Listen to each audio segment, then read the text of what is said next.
Okay, To Kill a Mockingbird by Harper Lee. Now listen, the title is pretty big swag. To Kill a Mockingbird. Now that captures your attention. But to me, my experience, as I as I read this book, I'm like, this is a classic, all right. But I just don't see it that way. I mean,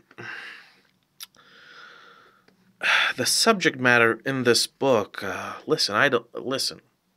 This is what I do. I just read books and then especially if they're famous, overhyped books, I come here and I just say it how it is. Listen, this is an overhyped book. Listen, I get it because of when it was written and the time that it was written, with the subject matter that it tries to convey here. I get it.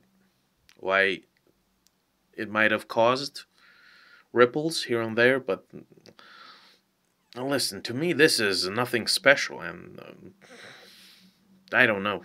I really can't say why this is a legendary content. It escapes me. The writing, it's all right, whatever.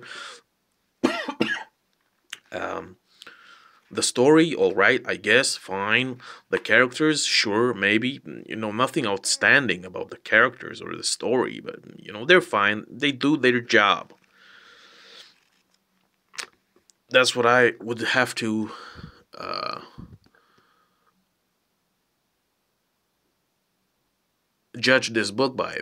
This book does its job, and that's it. That's it. It does its job. Of course, it isn't a hot pile of garbage like Breakfast at Tiffany's, of course. But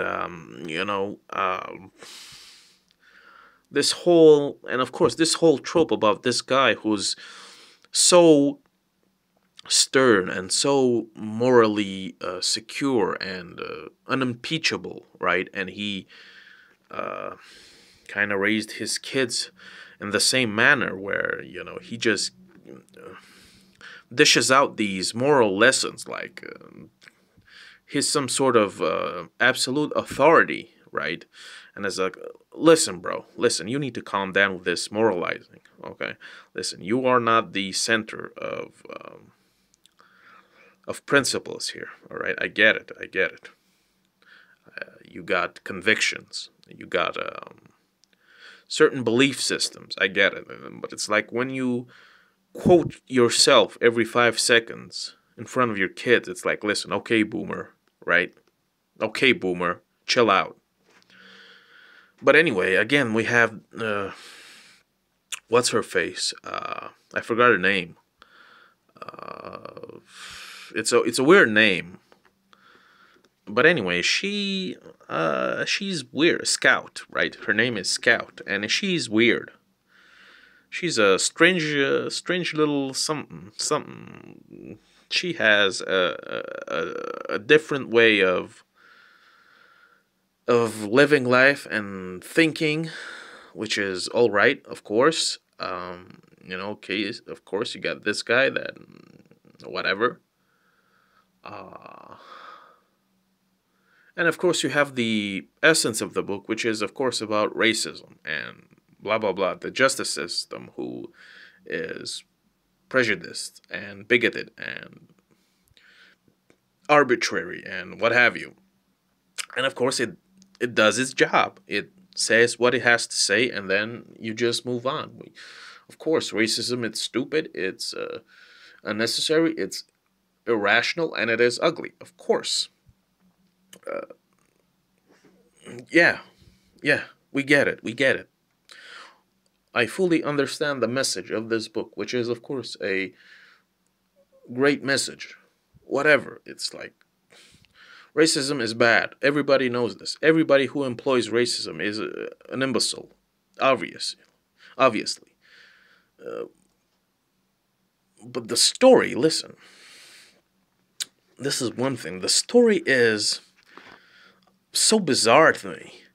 And not because of what you might think. It is because by the end, I forgot how we get here, but some dude tries to kill her, this little girl, and this guy that was a recluse for most of the book. Everybody talks about him, this weirdo that just stays in his house all the time. He comes out and he saves her, and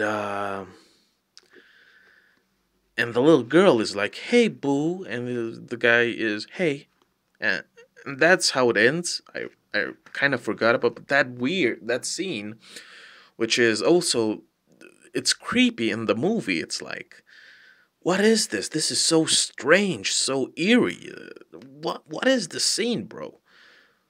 Who is this guy? Why do we care about this guy? Because of course the children are very curious about this guy that just stays in his house all day, every day, and then at the climax he just pops up, and I think he kills that guy, and it ends with "Hey, boo," and he says "Hey," and really weird. That's I don't know why, but that scene left an impression on me because it's weird.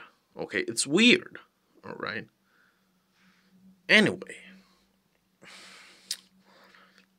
that's pretty much it. Of course, not much to say. A rabid dog comes into town, you shoot it. Big fucking deal. Whatever. Old Yeller, whatever. Symbolism, metaphors. Racism is bad, naturally. Um, these are all the things we already know.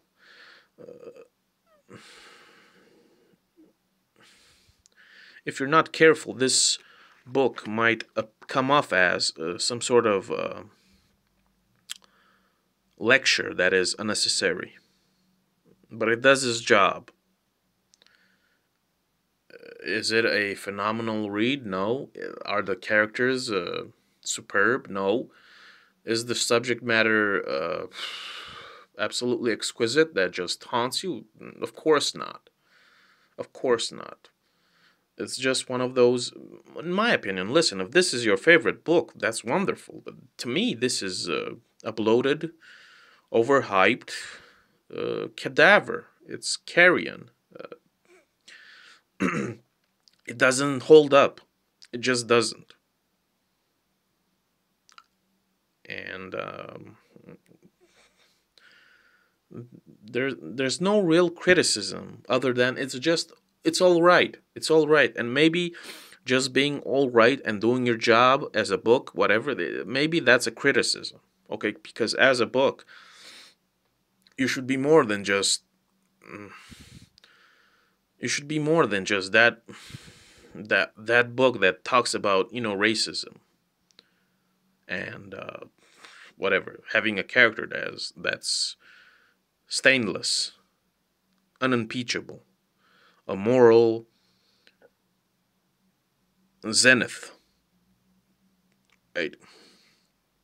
And it's like, listen, if I were transported into this time when this was happening, I was like, listen, bro, whatever, do whatever you want. Stop making this such a big fucking deal. It's not.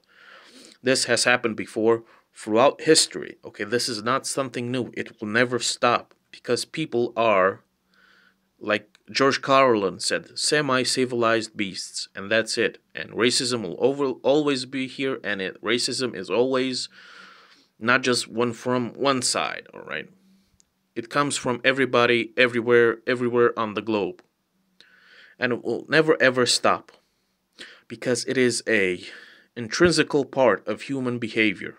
All right, that's just how it is. If you don't like that, whatever. Be naive, be gullible, be in denial. Of course, read this book. It's not that bad. I prefer better examples of the same thing. Okay, I'm sure there are better books who tackle the same subject, but they do it in a more pleasant way in terms of the story aspects and intertwining the characters and just the way it's written. Okay, that's how I prefer. I prefer books that are better in every aspect.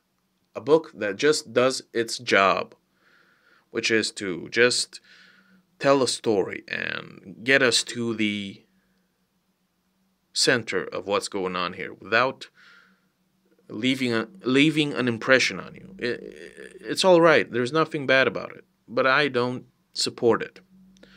And that's it. To Kill a Mockingbird. That title alone should have made this book at least 5 times better. You cannot have a banal story with banal characters when you have such a cool title. That's just me. The title says it all, and the book disappoints. And that's about it. Keep on reading.